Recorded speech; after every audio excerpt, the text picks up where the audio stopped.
Estraadi raadio jätkab täpselt veerand tunni pärast, vahepeal me teeme siin pildiga raadiot ehk siis Türi gümnaasiumi televisiooni. Mina olen Jüri ja mul on siin vestluskaaslasteks 2 direktorit. Viimane ja eelviimane Rein Sootla minu paremal käel ehk siis vaatajate jaoks vasakul ja Veiko Valang minu vasakul käel vaatajate jaoks paremal. Varsti lähevad need käed ja suunad sassi. Koolidirektoritel, kuidas on, kui hommikul kooli tulevad, et paremasse jalga punane sokk ja vasakusse jalga? Jah, mul on niimoodi, et sokkidel on isegi tähed. Üks on L ja teine on R. Ja siis ma alati panen sinna jalga selle L-i, kus peaks olema R. See läheb paremini.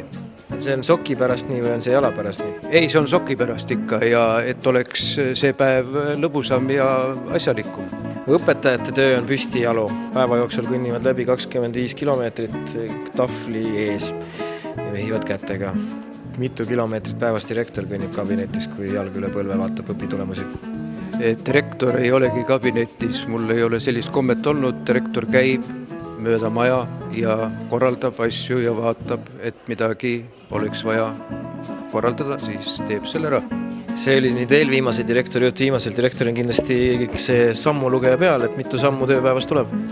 No eks neid samme tuleb päris palju kohe, aga kas nüüd see legendaarne 10 000 sammu, see on nüüd probleemne ja kas see 10 000 sammu üldse on õige, see on üldse selline müütiline sammude arv, et 10 000 sammu ei pea inimene tegema.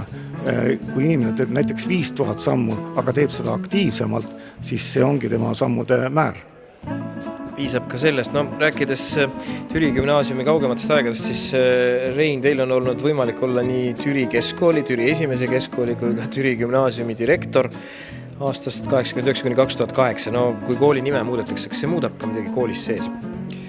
Nime muutus kindlasti ei too muudatusi, aga samal ajal kui oli keskkool ja siis tuli gümnaasium, siis selleks tuli tööd teha, et ta siis ka gümnaasiumi nime vääriline oleks. Nii et seda ei saa öelda, et nime muutus ei muuda tegevust. Huvitav, mind pani sellest mõtlema, ma olen ise ka sellises koolis käinud, mis muidu oli keskkool, siis järsku sai gümnaasiumiks ja siis hakkasid just need direktorid seda juttu rääkima, et gümnaasiumi nimi peab välja teenitama. Mis siis eristab, mis teeb gümnaasiumist gümnaasiumi?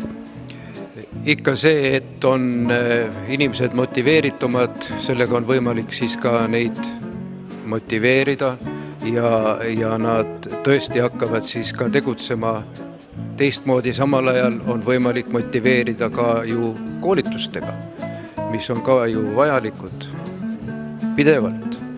Ja sellepärast siis enne seda gümnaasiumi nime saamist oligi see aeg, kus nende asjadega tegelisime. Nii, Veiko käest küsime ka. Veiko muidugi oligi ainult gümnaasiumi direktor, see oli siis vist natuke lihtsam, et tuled, aga hakkad gümnaasiumi direktoriks. Teised mehed on juba sellest keskkoolist gümnaasiumi teinud. Sinu asi on hoida seda lippu kõrgel, nii või? No päris kindlasti see ei ole mitte lihtne tulla Reiu Sootla kingadest enda kingadesse, kuna tema oli siis eelmine direktor ja minust sai siis 2008 kooli direktor. Ma ütlen, et see oli väga raske aeg, esimene aasta eriti, aga kuna Reiu Sootla oli mulle toeks majandusjuhatajana, siis ma hindan väga seda aega ja teda ennastki. Et see aeg oli selline pöördiline aeg ja kahjuks ta lõppes siis sellega, kui 2011 lõppes siis Türi gümnaasiumi eksistents üldse. No ajad on sellised, et mõned asjad saavad läbi, aga minnes nüüd Reiuga sinna aega, kus oli aasta 1970, tuli selline noor tahtmist täis mees kooli hakkas tööle. Mis ainet te õpetasite? Põhiliselt füüsikat ja ka elektrotehnikat. Need olid 2 põhilist ainet, aga seal tuli juurde siis ka niinimetatud tehnikaõpetus. Ja ma olin sellel ajal koolituse saanud ja eks ma neid tunde siis andsingi. Füüsikatunde oli sellel ajal klassis, ma mõtlen keskkooliklassis, oli 5 tundi nädalas. Nii et ühel inimesel tööd oli päris palju päevas. Ja mis seal tunnis siis tehti? Õpetati valemeid või teoreeme?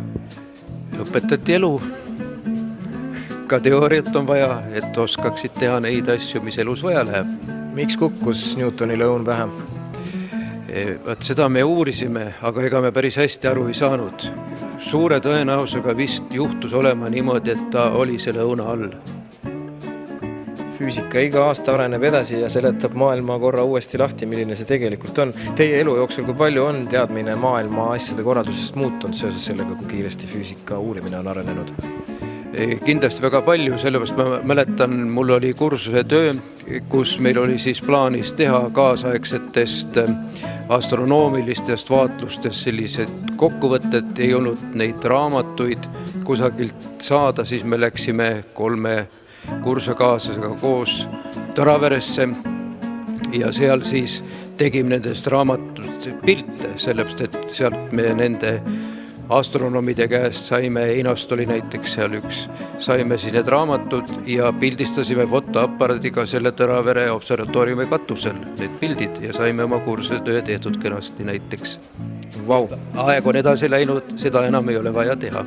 Ja nüüd teevad isegi mustast august pilte siin värskete füüsikauudiste taustal, eks ole? See musta augu pilt oli muidugi väga tore, samal ajal seda on juba ammu enne ka näidatud televiisoris või ajalehes, nii et tundub niimoodi, et on samasugune, nagu ta arvatavasti oligi. Siis kui teie neid asju uurisite. No nii, kokkuvõttes kogu kooli ajast ja direktori ajast ja asjadest, kas on mõni selline lugu, mida lapselastele rääkides ütlevad lapselapsed, ei vanaisa, ära räägi, sükka asi ei ole võimalik? Või nii järsku see mulle ei meenu, aga näiteks on selline asi olnud võimalik, kuigi ma ei tea, kas niimoodi lapsed ütlevad, siis 2 minu kasvandikku, nad olid siis vist 10. klassi poisid, tulid, koputasid mul ukse peale ja ütlesid, et küsid, kas ma ei sooviks minna paadiga sõitma selle sama Türi jõe peale. No mõtlesin, mis siis ikka juhtub, et eks ma siis tulen, kui te lahkesti kutsute. Nad olid muide raadiosõlmes mul ametis, nii et me olime selles mõttes tuttavad. Ja siis oligi selline ratas, ümmargune ratas, milles põhi oli vist all, seal ka jalad märjad ei olnud ja lükkasidki siis lahti ja sõitsime siis seal ja mina mõtlesin siis seda, et huvitav, et miks nad mind siia kutsusid, et kas nüüd tahtsid võib-olla midagi teha, aga mõne aja pärast siis läks kaldasse see lugu ja tänasid ilusti ja saime korralikult ära. Pärast küsisin aasta pärast niimoodi, et oli teil mingi plaan ka siis? Ütles, et ikka oli, tahtsime märjaks teha, aga ei julenud. Nii kergesti need direktorid pääsevadki, eks see seal... Siis ma ei olnud direktor, siis ma olin õpetaja veel, jah. Veiko, teile sama küsimus nüüd kooli ajast 2008–2011. Juhtus ilmselt palju, aga kas mõni lugu on selline, mida võib niimoodi rinnale tagudes öelda, et mina tegin? Jaa, kindlasti. Et kõige sellisem, kõige ekstreemsem oli see, kui ma pidin 2011 aastal oma 56 õpetajat ja kooliteenistujat andma nendele kätte koondamisteate. See oli väga karm aeg, aga see tuli mul üle elada ja ma sain sellega hakkama, aga samas jättis mulle hingele väga sellise sügava haava tegelikult. Direktori ameti head pooled ja ka siis need, mida võib-olla väga avalikult ei tahaks jagada, üks neid tükke, eks ole? No eks ta nii olegi jah, et samas kõik need ülejäänud tunded ja kõik need sündmused, mis selle 3 aasta jooksul jäid, need jätsid mulle samas jälle väga mõnusa tunde. Et eks see direktori amet olegi niimoodi, et need rõõmud ja mured käivad käsi käes ja eks ta nii olegi, et midagi teha ei ole selle peale nagu. Tõesti. No ma siin täna olen palunud paljudel inimestel öelda 1, 2, 3 sõnaga, et mis tunne see on, mis siin koolis on, sinu sõnad? No eks ta natukene mõnes mõttes jälle kurb on, et see koolimaja läheb ju lammutamisele. Et mina isiklikult olen aastast 1989 selles koolis töötanud siis 27 aastat õpetajana, kehalise kasvatuse õpetajana, 3 aastat direktorina. Ja kui ma nüüd näen selle koolimaja lammutamist, siis teatud hingevärin mul kindlasti selles protsessis on. Ma näen seda ilmselt või isegi mul tuleb võib-olla silmanurka väike pisar ka, aga samas jälle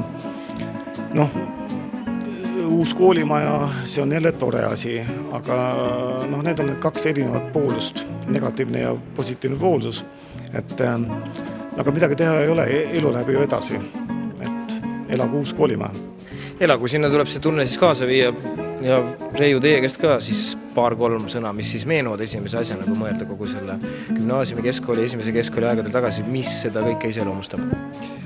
Eks seda iseloomustab ikkagi see, et oli väga palju neid väga häid ja toredaid õpetajad, kellega oli võimalik seda tööd teha ja samal ajal ei meenu sellised asjad, et need õpilased oleksid olnud siin oleku vastu, pigem nende arv aastatega kogu aeg suurenes, tulid ümber kaudu ka veel juurde ja eks alati on ju nii, et sellel hetkel ei ole kõik nii, nagu peaks olema, aga mulle meenu näiteks praegu ühtegi sellist juhust, et võiksin öelda, et nüüd oli midagi pahasti, aga ma ei tahagi halbu asju kunagi meelde jätta.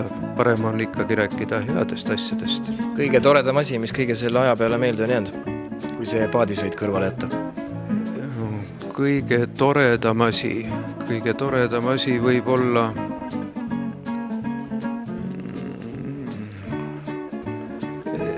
näiteks üks tore asi tuli praegu hetkel meelde. Me käisime õpilastega ühel aastal Lätis ja Leedus vist ka. Ja siis vahepeal ikka on sellised peatused bussiga ja siis hakkas buss sõitma, kõik on peal, jah, kõik on korras, võib minna. Ja siis, kui olime juba võibalt üks 15 või 20 minutit sõitnud, siis keegi märkas, et aga ühte tüdrukut ei ole. Kõik olid ehmatanud, mina ka loomulikult. Ja bussijuht tegi siis tegi pöörde ja sõitis tagasi. Ja mis kõige toredam oli see, et see tüdruk istus selles samas kohas kivi peal, naeris, lehvitas meile ja küsime, et kas sa siis ei kartnud ka, et me läheme mine, et mis sa nüüd saab üksi peni. Just ei kartnud, ma olin kindel, et te tulete mulle järgi. No vot, nii see kool kokku hoiab. Veiko, sulle ka sama küsimus. Kiire, lühike, tore lugu mälestuseks, kuna ma saan aru, et koondamised oli see võib-olla kõige süngem hetk sinu elus, aga midagi ägedat. Alla minuti on meil aega enne, kui bänd alustab. No aga tegelikult ma ütleksin niimoodi, et kõige toredam hetk või aeg oli tegelikult see, et need õpilased kõik, kes selles koolis õppisid, et nad endiselt tunnevad selle kooli liikmetena ennast ja kui ma näen neid ja ka täna näiteks näen neid, siis on tohutult tore neid uuesti näha, nendega kätt suruda, neid kallistada. See aeg ongi see, minust on see, mis teeb selle asja nagu väga emotsionaalselt positiivseks ja mida ma muud oskan öelda, et see oli tohutult tore aeg tegelikult. Ja tegelikult on tohutult tore aeg edasi selles koolis töötada. Äge, no vot, kui ma nüüd kaamerate taga näen väga palju inimesi, kes sellele ekraani poole vaatas, ma sooviks kuulda ühte hästi ilusat ja suurt aplausi eelviimasele ja viimasele Türi gümnaasiumi direktorile ja kohe on alustamas ansambel Estraadi Raadio.